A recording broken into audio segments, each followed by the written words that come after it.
지금 이준석 개혁신당 대표가 지금 대통령하고 한동훈이 약속 대련을 하고 있다. 거의 확신하는 것처럼 이 얘기를 하거든요. 이게 좀 근거가 있는 건지 왜 그러는 건지 신은규 변호사.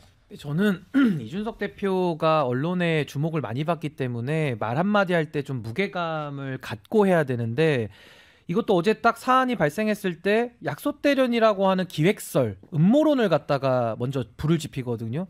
근데 아마 이준석 대표도 기억하겠지만은 본인이 당을 만들 때도 보수 진보 이념 필요 없다. 상식에 모이되 음모론 제기하는 자들만 좀 빼고 모였으면 좋겠다. 자기가 말을 뱉은 것을 그대로 지금 지키지 않는 이런 모습을 보이고 있기 때문에 저는 뭐 언론에 뭐 소위 말하는 집중도는 많이 끌 수 있겠지만은 이렇게 저는 정치를 하는 것은 매우 부적절하다라고 저는 생각이 들고요.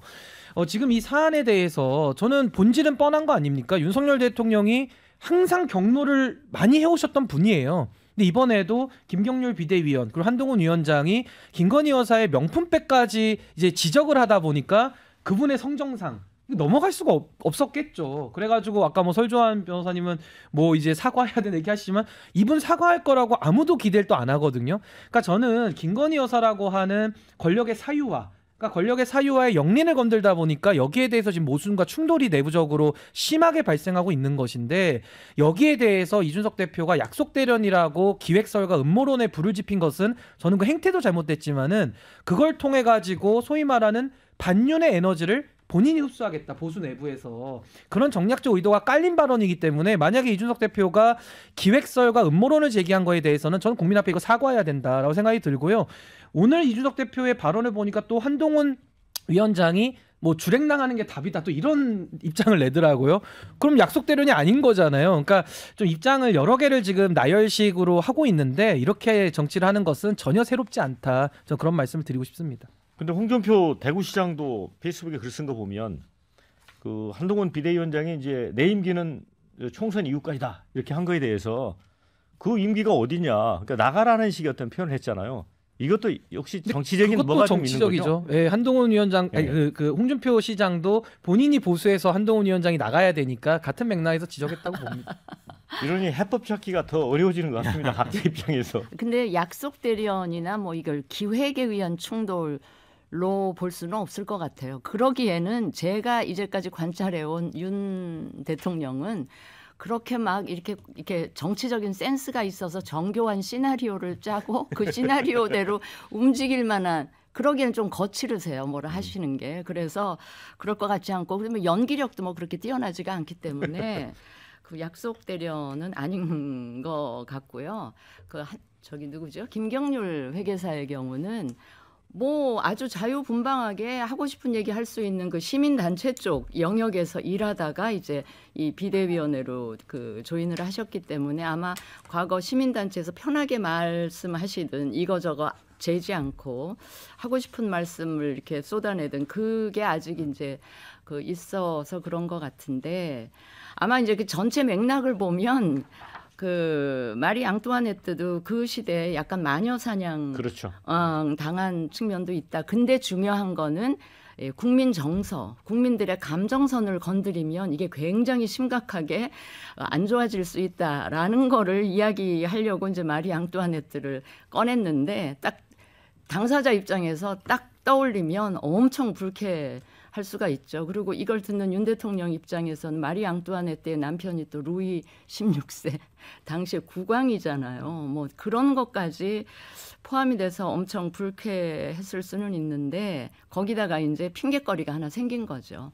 마포에 가서 이 전략공천 비스름한 거를 공천 심사 시작되기도 전에 공천을 준 것처럼 된 거가 이게 묘하게 겹쳐져서 그런 건데 이제 한동훈 비대위원장 입장에서는 이 김경률 그 비대위원을 어떻게 지금 그 거치를 그 공천은 어떻게 할 것이며 비대위원 자격은 어떻게 할 것이며 그게 지금 이제 숙제로 되어 있고 아마 대통령실과 이제 소통을 하는 과정에서 아마 김경률 그 비대위원의 거치쯤에서 일단 봉합 내지는 타협 이런 게 좀 이루어지지 않겠나 싶습니다. 근데 이게 봉합이 되더라도요. 밑에 앙금은 저는 계속 갈 것 같다. 그러니까 해법이라는 게 똑부러진 해법이 참 있기가 어려운 이런 상황이 되어버렸다고 네. 생각을 합니다. 네. 저 이 자리에 이제 이준석 개혁신당 대표가 없기 때문에 그 나름대로 이제 그 근거는 제시를 했습니다. 약속 대련이라는.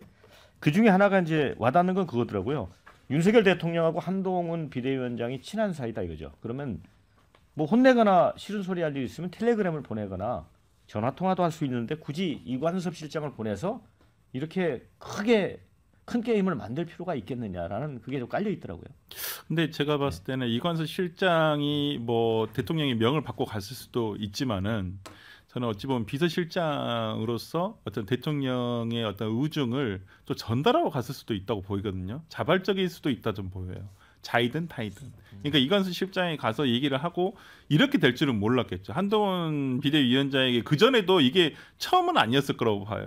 그러니까 이관섭 실장이 가서 얘기를 한 것이 처음이다? 처음은 아니었을 거라고 보이고 그 전에도 수많은 메시지들이 갔음에도 불구하고 계속 안 되니까 저는 최후적으로 이관섭 비서실장이 갔던 것이고 근데 보통은 그러잖아요. 보통 이런 당무 개입에 대한 염려가 있기 때문에 이걸 밝히지 않는 게 보통이고 언론에 나오더라도 예를 들어서 아니 그런 사실 없다. 뭐 사실 무근이다. 이러고 넘어가는 게 정상인데 가장 중요한 핵심 포인트는 한동훈 비대위원장이 사퇴 욕을 받았다는 걸 다 인정해버린 거예요. 이건 저는 한동훈 비대위원장이 경고한 거라 봐요. 대통령실에. 최후의 경고. 왜? 이런 걸 수사를 했던 사람이 윤석열 대통령하고 한동훈 장관이었어요. 박근혜 대통령 시절에 당무 개입이라든지 공천 개입으로 해서 형을 실제 유죄 판정이 나왔고. 그렇죠. 여론조사한 거 가지고. 그럼요. 그렇기 때문에 저는 오히려 이런 부분에서 한동훈 비대위원장이 공개적으로 저는 경고한 거라 봐요.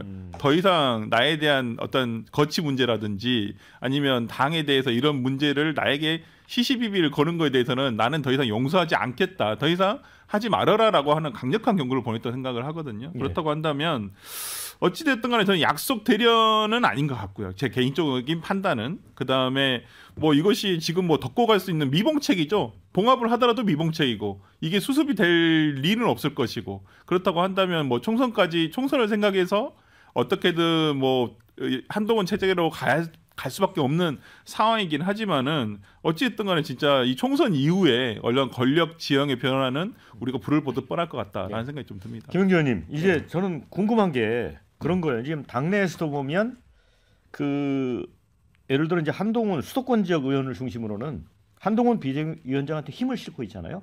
그런데 이제 영남 지역에 뭐 김영선 의원 같은 경우는 그 윤 대통령이 어떻게 찾아온 정권이냐 이렇게 하면서 사천 논란을 이제 끄집어내서 한동훈을 또 이렇게 공격을 한단 말이죠.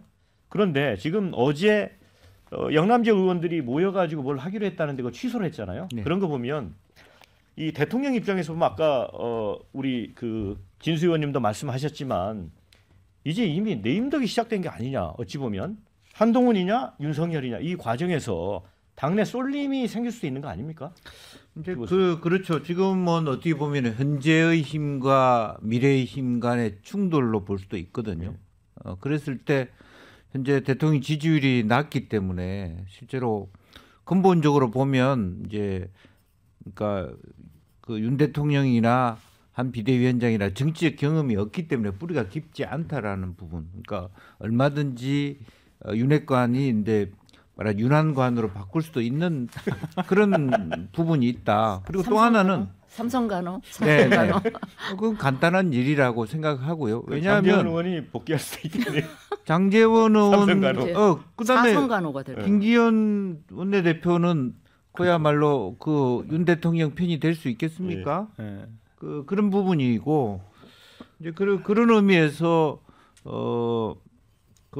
전체적으로 이것은 굉장히 살얼음 판이다. 서로가 서로 간에. 그리고 의원들끼리도 어떻게 가야 될지를 모르는 그런 것 같아요. 그러니까 예를 들어서 옛날에 그 전두환 10월 그 봄 그 영화에 서울의 봄. 서울의 봄 영화에 그 전두환 쪽을 지지했던 장군들이 향하는 행태. 예. 뭐 조금 잘 되면 기뻐서 날뛰고 안 되면 뭐 왜 내가 여기 왔던가 이런 분위기일 거라고 보여져요. 그러니까 이번에도 이용 의원이 텔레그램에 네. 그걸 올렸는데 네. 반응 보이는 의원이 딱 한 명이었잖아요. 이춘식 의원. 예. 그죠? 최춘식. 나머지 최춘식. 했단 말이죠. 그러니까 다른 때 같으면 뭐 그게 대해서 연달아서 불을 띄웠을 연파차. 텐데 네. 그렇지 않거든요. 그러니까 이용 의원이 싹 그다음부터 댓글에 대한 반대 댓글이 나타났을 때 제 댓글을 안 달았거든요. 이미 분위기가 달라진다는 미묘한 느낌을 받는 거다. 진짜 보수 지지층에게 진짜 일반 뭐 시민에게 제가 여쭤봤어요. 아는 지인에게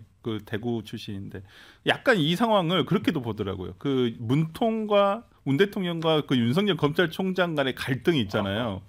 그걸로 보는 거예요. 약간 그런 느낌을 보수 지지층에서는. 그러니까 지금의 윤석열 대통령을 찍고 한동훈을 더 좋아하는. 그러니까 이 보수 지지층 내에서도 한동훈을 지지하는 쪽에서는 한동훈과 윤통의 이러한 갈등을 과거 문재인 대통령과 윤석열 검찰총장의 갈등으로 보는 약간 그런 뉘앙스도 있더라고요. 근데 하여튼 이 갈등 속에서 어문의 일패는 이준석 대표입니다. 네. 이준석 대표가 끼어들 여지가 별로 없고요.